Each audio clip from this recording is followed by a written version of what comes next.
the budget was important for the electorate and for George Osborne, the Chancellor, in terms of determining the roadmap ahead. The public aren't going to pick up much of the detail in the budget, but of course George Osborne politically and quite cleverly gave them some red meat, which was of course the cut in fuel duty, which 66% of motorists said they supported. And, you know, I don't think George Osborne did himself any harm, quite frankly, with that budget. Not a lot of great news for people, but to be honest, they're not expecting much.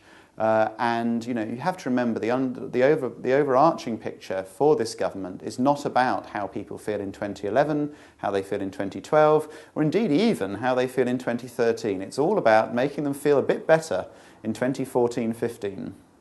George Osborne was the most popular Conservative Chancellor we have ever seen. We've been tracking the reputation of individual Chancellors of the Exchequer since the 1970s, and at the time of his first budget, his emergency budget, George Osborne was the most popular Conservative Chancellor we've ever seen in the honeymoon period after the formation of the coalition. Now, since then, of course, as he himself expected, his popularity has declined, but he's still doing rather better than Norman Lamont or Ken Clarke and certainly John Major. What we found at the moment is that in terms of Ed Balls versus George Osborne, the public are completely split. Although they believe that the Conservatives overall have better policies on the economy, it's a fine line, but a few more percent believe that the Conservatives are better than Labour on this. When they look at the two men, Balls versus Osborne, it's basically even Stevens, with people completely divided over which one would be better. And it will be interesting to see, you know, how Ed Balls does as Shadow Chancellor. Will he be able to sort of appeal to the public or show some convincing alternative?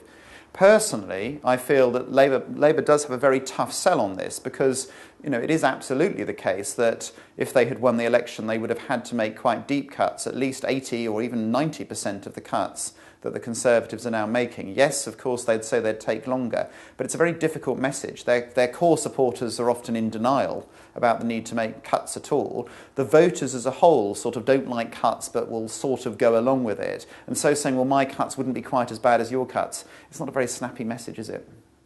At the moment, people still blame the Labour government for the cuts. And the global economic situation, but it's by 51%. The majority of people still blame the previous government more than the global situation or the banks. For readers or people watching this in local government, only 1 person in 20, when offered local government, those wasteful scoundrels in local government as a candidate for cuts, we didn't ask the question quite like that, blames local government. So local government isn't blamed, even though a lot of the rhetoric currently emanating from communities and local government and from the Secretary of State is that local government's terribly wasteful. Local government doesn't get particularly fingered as being responsible for this state of affairs. I mean, and if we're brutally honest, people have always thought local government was pretty inefficient. You know, in local elections, what tends to happen is that people vote on national issues. At the moment, in most of the polls, the Conservatives are doing, and the coalition are doing slightly less well.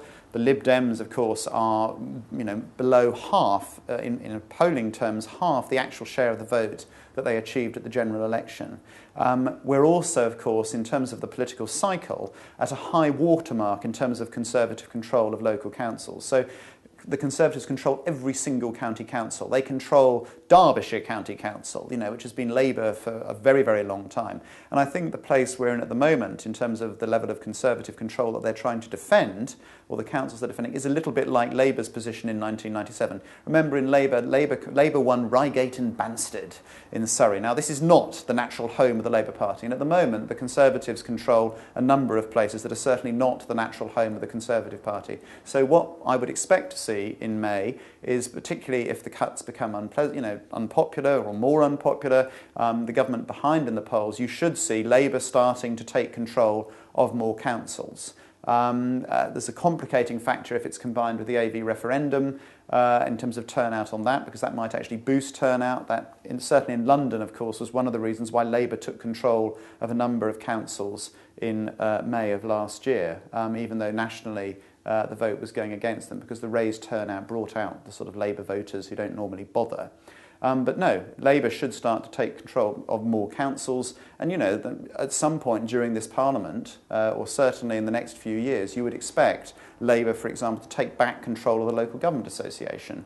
There will be a swing as all governments suffer from political gravity. They will become less popular, and they're certainly going to have some difficult periods ahead, some very tough times. So Labour ought to do well. I do think, and the Lib Dems, in theory, because of their problems centrally, and because of Nick Clegg being seen as having reneged against his promises, the local Lib Dems are going to be trying to say, nothing to do with us, Gov. In a little bit, almost as though Boris in London will be in 2012 when it's time for his re-election, will probably be saying a few things against the government to show that he's very independent-minded, even if he is a Conservative. So I think, but generally, it's not going to be good news for the coalition. I'm not sure they're expecting it to be, quite frankly, and it's going to be tough. I think the fact that their own Secretary of State seems to spend so much time saying how useless councils are, most of whom are controlled by Conservative politicians, is a little difficult for them as well. And one thing that we have to remember is that there is a correlation between how much people like their local council and how much they like the government.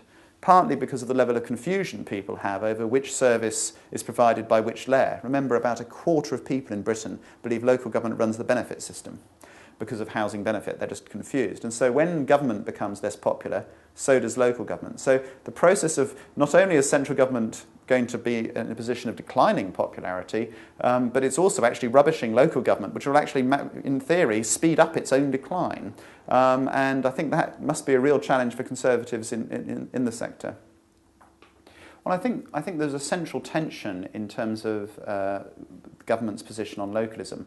And it's one, to be honest, that all governments of the last 20 years have faced, that most of them have talked about letting go. I mean, you can look at the speeches of previous Secretaries of State like Hazel Bliss or David Miliband, and you will see loads and loads of rhetoric in there about empowering local people, removing the dead hand of the state, etc. None of them quite want to do it. And the reason for that is that ultimately local government has very little that's good in it for central government. Local government is a source of contagion and problems for central government. It can actually make you get kicked out of power, as the poll tax showed. It's very toxic, but it doesn't have much good news. So the main thing is to sort of keep it under control. So while the new government doesn't like much of the apparatus and bureaucracy that it saw under Labour, at the same time it doesn't seem to be feel quite able to sort of having scrapped things like the Audit Commission, it still doesn't seem quite able to take its arguments to their logical conclusion, which is that if you believe in localism, then local government needs to be allowed to decide things. If you say, as Grant Shapps does, that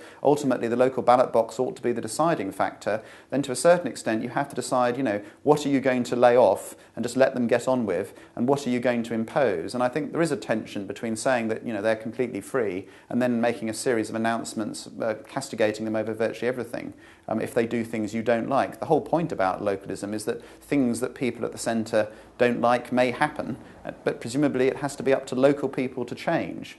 And the central tension here is, of course, that the British electorate believes that, always says in surveys that it believes that local people should have much more control over how local priorities are set. Do you want to pay your executives a lot or build new things, or what do you want to do? But at the same time is also very keen on ensuring that standards of services are the same everywhere in Britain. 91% want NHS services to be the same everywhere. And, lots of people would like refuse collection to be the same everywhere. Indeed, it appears that Eric Pickles would like, a localist, would like refuse collection to be at least once or twice a week everywhere. And in fact, when we offered people in an opinion poll the option of having the grass in parks centrally controlled and mandated to be only a certain length, they'd like that too. So in a sense, politicians are caught in this trap of the public sort of schizophrenia, or our favourite word round here, cognitive polyphasia, the ability to think conflicting things about the same thing at the same time with no apparent dissonance. So the public want their cake and eat it. They want the dead hand of government to go away when they don't want it, but they'd also quite like it there to guarantee things if they can. And one of the central debates that is not resolved in this country is what the de minimis standards should be everywhere. Should they be set centrally? The public probably believes there should be some de minimis standards, but nobody really wants to define exactly what those are. Or do we believe that actually, no, it should be left up to localities, and if people in one area don't get Herceptin and people in another area do get Herceptin, that's fine.